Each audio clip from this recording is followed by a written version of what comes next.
بسم اللہ الرحمن الرحیم۔ اصلاح معاشرہ کورس، آج ہمارا درس نمبر 3 ہے۔ روزہ اور اس کے ثمرات کے حوالہ سے چند باتیں عرض کروں گا کہ ثمرات کیسے نصیب ہوں گے روزہ رکھنے پر۔ حضور سیدی داتا گنج بخش علی حجویری رحمۃ اللہ تعالی علیہ، حضور فیض عالم، آپ نے کشف المحجوب کے اندر ارشاد فرمایا ہے کہ روزہ صرف کھانے پینے یا خواہش سے بچنے کا نام نہیں ہے، بلکہ کامل اکمل جو روزہ ہے وہ اس انداز میں ہے کہ انسان کے اعضاء کا بھی روزہ ہے، مطلب انسان کے ہاتھوں کا بھی روزہ ہے، اس کی آنکھ کا بھی روزہ ہے، اس کے پاؤں کا بھی روزہ ہے، کہ سحری سے لے کر افطاری تک کھانا پینا اور خواہش جماع وغیرہ سے بچنا تو ہم نے ہے ہی، لیکن اس کے ساتھ ساتھ ہم نے اپنی آنکھ کو بری چیزوں سے بچانا ہے، بد نظری سے بچانا ہے۔ ہم نے اپنے ہاتھ کے لحاظ سے کوئی گناہ کا کام نہیں کرنا، جب بھی ہمارے ہاتھ اٹھیں تو نیکی کے کام کے لیے۔ اسی طرح جو پاؤں ہیں اس کا روزہ یہ ہے کہ جب ہمارے پاؤں چلیں تو کسی اچھی منزل کی طرف چلیں، کسی نیک یا خیر کے راستے کی طرف چلیں، گناہ کے راستے پر نہ چلیں، تب جو ہے کامل اکمل روزہ بنے گا۔ مطلب اس کا یہ ہے کہ جو حدیث پاک میں نبی کریم علیہ السلام نے ارشاد فرمایا، جو شخص ایک روزہ رکھے گا اللہ اس کے گناہوں کو معاف فرمائے گا۔ تو اس طرح کے جو ثمرات، اس طرح کا جو فیضان یا احادیث میں جو فضائل روزہ رکھنے پر بیان کیے گئے ہیں، اس کا مصداق انسان تب بلے گا جب کھانے پینے اور جماع کے ساتھ ساتھ ہم اپنے اعضاء کا بھی روزہ رکھوائیں گے، اعضاء کو کنٹرول کریں گے، اعضاء کو قابو میں رکھیں گے اور ہر قسم کے گناہ صغیرہ اور کبیرہ سے محفوظ رہیں گے، تو تب ہمیں حقیقی جو فیضان اور حقیقی ثمرات ہیں روزے کے وہ نصیب ہوں گے۔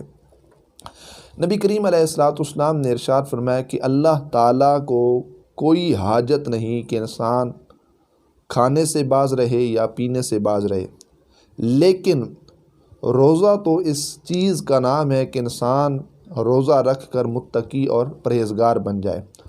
اور ایک روایت میں ہے کہ جب انسان بیہودہ بات نہ چھوڑے، اس پر عمل کرنا نہ چھوڑے، تو اللہ کو کوئی حاجت نہیں کہ وہ کھانا پینا چھوڑ دیں۔ تو بہرحال یہ وہ ساری چیزیں ہیں۔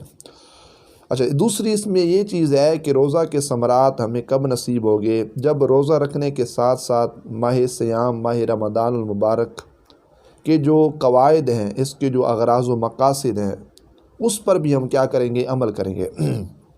نبی اکرم صلی اللہ تعالیٰ علیہ وآلہ وبارک وسلم نے اصحاب رسول رضوان اللہ تعالیٰ علیہ مجمعین سے فرمایا تھا کہ افطار کے وقت مجھ سے اجازت لے لینا، اس کے بعد میں تمہیں اجازت دوں گا، تم روزہ افطار کر لینا۔ تو صحابہ کرام رضوان اللہ تعالیٰ علیہ مجمعین نے اجازت طلب کی، نبی کریم علیہ السلام نے اجازت عطا فرما دی۔ ان میں سے ایک صحابی، انہوں نے کہا، یا رسول اللہ صلی اللہ علیہ وسلم، میرے گھر میں 2 لڑکیاں ہیں، انہوں نے روزہ رکھا ہے، آپ اجازت عنایت فرمائیے تاکہ وہ روزہ افطار کر دیں۔ نبی کریم علیہ السلام نے ارشاد فرمایا کہ ان کا تو روزہ نہیں ہے۔ بارکیف طویل روایات میں ہے، نبی کریم علیہ السلام نے ارشاد فرمایا کہ اللہ تعالیٰ جل جلالہ کی حلال کردہ چیزوں سے وہ باز رہیں، انہوں نے روزہ رکھ لیا، لیکن جن کو اللہ پاک نے حرام قرار دیا اس سے انہوں نے روزہ افطار کر ڈالا۔ نبی کریم علیہ السلام نے ارشاد فرمایا کہ ان 2 عورتوں کو کہو کہ تم کیا کر دو، الٹی کرو۔ یا رسول اللہ، اللہ کی قسم انہوں نے روزہ رکھا ہے، اس لحاظ سے یہ الٹی کا کیا معنی ہے، یہ کیوں کروائی جا رہی ہے؟ نبی کریم علیہ السلام نے فرمایا، اللہ نے روزے کی حالت میں غیبت کو حرام قرار دیا۔ یوں ہوا کہ ایک عورت دوسری کے پاس بیٹھ گئی، انہوں نے لوگوں کی غیبت کرنا شروع کر دی۔ اب یہ ہے وہ چیز کہ روزہ بھی ہو ساتھ غیبت بھی ہو، روزہ بھی ہو ساتھ جھوٹ بھی ہو، روزہ بھی ہو ساتھ زبان پر گالیاں بھی ہوں، روزہ بھی ہو ساتھ بد اخلاقی والا معاملہ بھی ہو، تو پھر روزہ نہیں رہے گا۔ مطلب بظاہر تو روزہ شمار ہوگا، فاسد نہیں ہوگا، لیکن کامل اکمل جو ثواب ہوگا وہ انسان کو نصیب نہیں ہوگا۔ روزے کے ثمرات اور فیضان سے وہ شخص محروم ہے جو صرف کھانے پینے اور جماع سے رک جاتا ہے، نماز کے قریب نہیں آیا، تراویح کے قریب نہیں آیا، اللہ کے قرآن کے قریب نہیں آیا، اور بس وہ کہتے جی میں ساری سے لے کر افطاری تک کچھ کھاتا پیتا نہیں ہوں۔ تو بجائے ثواب کمانے کے وہ مزید گناہ کماتا ہے۔ تو نبی کریم علیہ الصلوۃ والسلام نے یہ جو بات کی یہ صرف تعلیم امت کے لیے تھی کہ ان کا روزہ، اس کا مطلب علماء محدثین کہتے ہیں کہ اس صورت میں روزے کا جو ثواب ہے وہ کم ہو جاتا ہے، روزے کا نور ختم ہو جاتا ہے، روزے کی روحانیت ختم ہو جاتی ہے جب روزے کی کیفیت میں ہم کیا کرتے ہیں، گناہ والے کام کرتے ہیں۔ اللہ اکبر۔ پھر اس میں ایک اور بڑی اہمیت کی چیز کہ اس کے ثمرات ہمیں کب نصیب ہوں گے، جب روزہ بھی ہو ساتھ اس کا ادب اور احترام بھی ہو۔ علامہ سمرقندی رحمۃ اللہ تعالی علیہ آپ ارشاد فرماتے ہیں 4 چیزیں ایسی ہیں جس کی بنیاد ہی ادب ہے، تعظیم ہے، تکریم ہے۔ اگر ادب کو نیچے سے نکال لیا جائے تو یہ 4 چیزیں ضائع ہو جاتی ہیں۔ 4 چیزوں پر اگرچہ عمل ہو لیکن شیطان پھر بھی خوش ہے۔ تو علامہ سمرقندی علیہ رحمہ فرماتے ہیں ان میں سے ایک چیز ہے اخلاص، دوسری چیز ہے یقین، تیسری چیز ہے سنت، اور چوتھی چیز ہے فرض۔ اس کو برعکس یوں پڑھیں، فرض، سنت، اخلاص اور یقین۔ اس کے نیچے جو ہے مین چیز وہ ادب ہے۔ اور علامہ سمرقندی علیہ رحمہ فرماتے ہیں اگر ادب کو نکال لیا جائے تو پھر ان چیزوں کا فیضان ہمیں نصیب نہیں ہوگا۔ روزہ رکھنا یہ فرض ہے، نماز پڑھنا فرض ہے، سنتیں ہم ادا کرتے ہیں، افطاری کرنا بھی سنت ہے، سحری کرنا بھی سنت ہے، اخلاص بھی ہمارا اس روزے کے اندر شامل ہوا، یقین بھی ہمارا رب کی ذات پر ہے۔ لیکن ادب کا جو معاملہ ہے اگر وہ نیچے سے نکال لیا جائے تو پھر ان چیزوں کا فیضان ہمیں نصیب نہیں ہوگا۔ روزہ فرضی ہے، رکھ لیا، لیکن اگر ماہ صیام کا ادب و احترام نہ ہوا، ماں باپ کا ادب و احترام نہ ہوا، بڑوں کا ادب و احترام نہ ہوا، فرض تو پورا ہو جائے گا لیکن فرض کا فیضان نصیب نہیں ہوگا، ثمرات نصیب نہیں ہوں گے۔ اسی طرح سنت ہے، ہم ادا کرتے ہیں، سحری کھائی وہ بھی سنت ہے، لیکن ماہ صیام کا ادب و احترام نہیں، ماں باپ کا ادب و احترام نہیں، وہ سحری کا فیضان چلا جائے گا۔ حضور نے فرمایا سحری کرو، اس میں اللہ نے تمہارے واسطے برکت رکھی ہے، پھر برکات نصیب نہیں ہوں گی۔ اسی طرح اخلاص اور یقین کا ایک پہلو ہے کہ ہم نے اللہ کی رضا کے حصول کے لیے روزہ رکھا لیکن ادب نہ پایا گیا تو نیچے سے سارا جو معاملہ ہے وہ فیضان اور اس کے ثمرات جو ہے یہ چلے جائیں گے۔ تو بہرحال ادب بہت بڑا کرینہ ہے، ادب بہت بڑا خزانہ ہے، ادب بہت بڑا معیار ہے کسی چیز کی قبولیت کے لحاظ سے۔ اور آپ ارشاد فرماتے ہیں کہ ادب اگر نکال لیا جائے تو اس سے کیا ہوتا ہے، شیطان خوش ہوتا ہے۔ بظاہر ہم اللہ کی رضا کے لیے عمل تو رب کے لیے کر رہے ہوتے ہیں لیکن شیطان اس سے خوش ہوتا ہے۔ اور آگے علامہ سمرقندی فرماتے ہیں لیکن جب ادب کا معیار بھی ان چیزوں کے ساتھ ہو تو پھر شیطان بڑا مایوس ہوتا ہے، ناخوش ہوتا ہے، پریشان ہوتا ہے۔ اور سیدنا شیخ عبد القادر جیلانی غوث پاک رحمۃ اللہ تعالی علیہ آپ ارشاد فرماتے ہیں کہ وہ شخص جو ادب نہیں کرتا اس کی سب سے بڑی یہ سزا ہے، وہ اللہ کی نظروں میں بھی گر جاتا ہے، مخلوق کی نظروں میں بھی وہ شخص کیا ہو جاتا ہے، گر جاتا ہے۔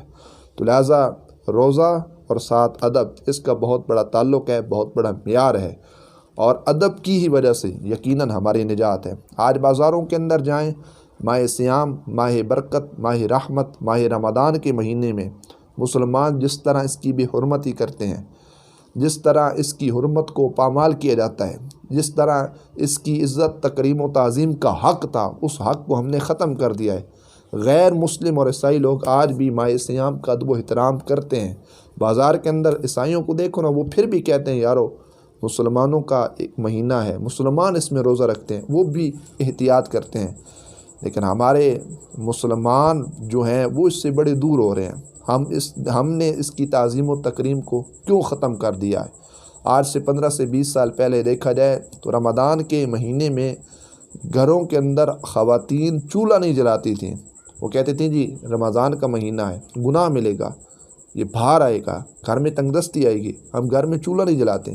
آج اتنی اس کی بے حرمتی ہے کہ سر عام ہوٹلز کھلے ہیں، سر عام سگریٹ نوشی، سر عام کھانا پینا، اجتماع، محافل، مجالس کے اندر فردن ہر شخص جو ہے وہ کھانے پینے کے اندر مصروف ہے۔ ہوٹلز کھلے ہیں، سارا نظام چل رہا ہے، پارکنگ کھلی ہے، سارا نظام چل رہا ہے۔ کچھ تو فرق کرنا چاہیے اس لحاظ سے کہ یہ ماہ صیام ہے، اللہ کا مہینہ ہے، اللہ کی بہت بڑی نعمت ہے، اللہ کی برکت ہے، اللہ کی طرف سے ایک انعام ہے، اور اس کا اکرام اور اس کی تعظیم و تکریم ہم مسلمانوں پہ ضروری ہے۔ اگر اس کی تعظیم و تکریم نہ کی تو ہم رمضان کے اور روزے کے ثمرات اور فیوز و برکات سے ہم محروم ہو جائیں گے۔ بخارا کے اندر ایک مجوسی شخص رہتا تھا، وہ بازار کی طرف جا رہا تھا نا تو اس کے بچے نے کوئی شے کھائی پی، تو اس نے کس کے تھپڑ لگایا اپنے بچے کے منہ کے اوپر، تجھے حیا نہیں آتی؟ یہ مسلمانوں کا مہینہ ہے، مسلمان اس میں روزہ رکھتے ہیں، مسلمان اس کی تعظیم کرتے ہیں، مسلمان اس کا احترام کرتے ہیں۔ وہ بچہ تھا مجوسی کا، اس نے کہا جی ابا جی پھر کیا ہوا؟